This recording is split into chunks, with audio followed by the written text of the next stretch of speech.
Saudações a você que nos acompanha no nosso O Céu que Te Acontece.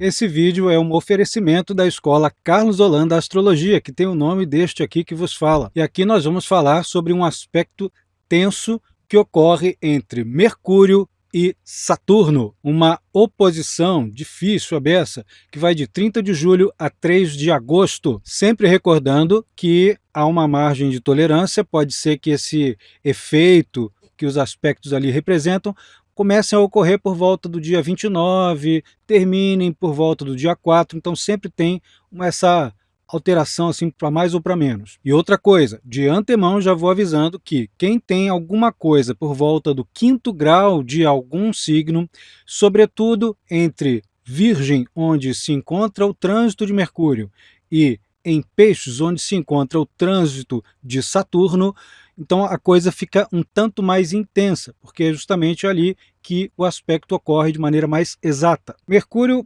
em aspecto difícil com Saturno, é sempre um período de pensamento que a gente pode chamar de destrutivo, mas eu diria que ainda é depressivo. É um pensamento que a gente está sempre atento àquilo que de pior existe em alguma situação, quase sempre não dando ouvidos a coisas que podem se desdobrar de uma maneira um pouco melhor e também criando ali expectativas bastante nefastas com relação a qualquer resultado ou qualquer possibilidade. Inclusive, é sempre recomendável a gente ter um pouco mais de cuidado com o que se diz, para quem se diz e às vezes também para o que se escreve diante de um aspecto como esse. Normalmente as críticas são muito ácidas, não só porque Mercúrio está em Virgem, mas pelo simples fato dele fazer um aspecto difícil com Saturno. É como se todo o ceticismo e todo o nível muito alto de exigência existente dentro de uma coletividade estivesse ligado no mode on e estivesse ali em 220 volts. As falas durante uma fase assim costumam gerar reações bastante defensivas e muitas vezes obsessivas na tentativa de defender determinados pontos de vista, ficar remoendo e circulando em torno de um assunto que para muita gente já teria acabado, já teria dado o que tinha que dar. Esse também é um aspecto de não só de ceticismo, mas de negativismo e de falta de confiança. E não é apenas a falta de confiança no taco de terceiros, mas no próprio taco. Por um lado, é até interessante que as pessoas procurem obter firmeza nos dados que obtêm.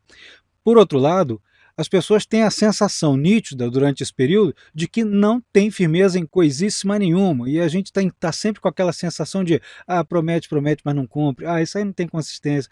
Não dá ouvidos para esse cara não. E às vezes, mesmo em situações difíceis, a solução está na cara e o sujeito se recusa a enxergar aquilo que está na frente dele. E a gente falando assim parece até que é um ou outro. Não, é um contingente enorme dentro de todas as coletividades. Afinal de contas, nós estamos falando de uma atmosfera mental, total, global. Em grande parte, esse período é também aquele que mostra um trabalho, a gente faz um esforço danado, se dedica, se empenha, mas o trabalho rende pouquinho, parece que a gente está nadando contra a corrente. E tantas vezes as pessoas que estão com boa vontade recebem críticas que nem sempre são justas, são duras, às vezes destrutivas. Em geral, críticas construtivas são aquelas que mostram, veja, isso aqui que você fez está muito bom, só precisa melhorar isso, isso e isso. Agora, as críticas destrutivas joga isso aí no lixo, isso aqui tá uma porcaria. E as pessoas não prestam atenção no que de bom se pode extrair dali. Às vezes o que é proposto não é aplicável de fato, porém, fala, olha, isso aqui não dá para colocar em prática nesse momento, mas a gente pode levar isso em consideração num outro momento. Já muda completamente de figura a reação que se vai receber. No momento em que a gente faz uma crítica tão violenta, uma situação tão rebaixadora e tão desanimadora, desqualificadora de terceiros, a gente vai ter um retorno tão negativo quanto em algum momento, e não demora muito, porque estamos falando de um trânsito de Mercúrio, e ele é rapidinho, no mês seguinte você já tem um retorno disso. Infelizmente, durante uma fase como essa, nós temos acesso a notícias tristes, E que notícias tristes? Para indivíduos, às vezes é perda de emprego, perda de alguma coisa, uma situação que não deu certo, mas estamos falando de coletividades. Muitas vezes estamos com acesso a algum tipo de estatística, algum tipo de cálculo, coisa bem de Mercúrio e Saturno, né? Calcular, medir, e algum tipo de cálculo que meça desigualdades, que meça situações de precariedade, e nesse caso pode incidir sobre a infância, a adolescência, o sistema educacional, como isso é aproveitado. Pode isso. Quem estiver aqui no Brasil imediatamente vai reconhecer isso com facilidade, mas isso vale para toda e qualquer parte do mundo. Outra coisa, uma dica importante, né, uma estratégia comportamental é evitar assumir responsabilidades sem antes analisar com muita cautela aquilo que se propõe, ver as consequências direitinho. São elas as consequências e a agenda, a disponibilidade que há. E falando em disponibilidade, também as habilidades disponíveis para chegar àquele resultado que se propõe. Então, às vezes a gente promete alguma coisa e pode ser uma irresponsabilidade quando a gente não tem a habilidade, o know-how necessário para executar aquela tarefa e nem tampouco conhece gente que seja capaz de realizar aquilo. Numa fase assim, vale mais recusar ou passar adiante do que assumir e se estrepar todo. A não ser que você assuma depois de ter feito essa análise bem acurada das situações, do que de pior pode ocorrer. Mas aí, analisando o que de pior pode ocorrer, a gente pode se precaver, encontrar retaguardas e aí pode encontrar também caminhos e boas saídas. Esse aspecto também tem repercussões no campo territorial e no campo dos espetáculos, do entretenimento.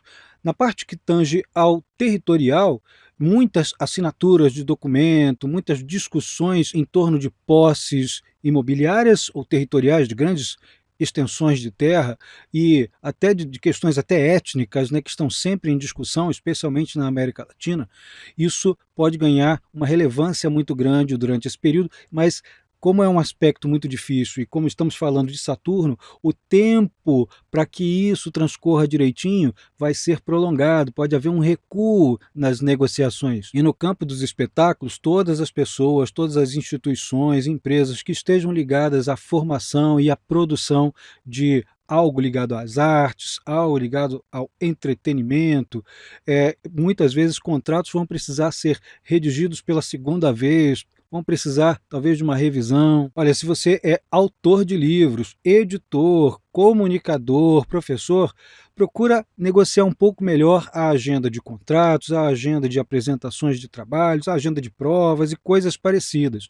Porque durante esse período, muita gente que lida com o intelecto e com a oratória, com a comunicação, pode ficar um pouquinho defasado, pode sofrer, assim, circunstâncias que são além do controle individual, além da capacidade de resposta que a gente pode dar. Então, procura saber se há alguma chance de alterar para um pouquinho depois, um ou 2 dias depois, ou 1 ou 2 dias antes da formação do aspecto. E, gente, se vocês ainda não sabem em que grau isso vai cair, em que ponto do mapa isso vai cair, no seu mapa, vai lá em carlosolanda.com.br, calcula seu mapa gratuitamente.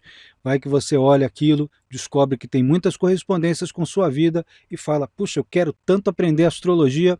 Nós temos uma escola com cursos especialmente feitos para você, no ponto em que você se encontra nos seus estudos. Vai lá e confere. Um beijo e até a próxima!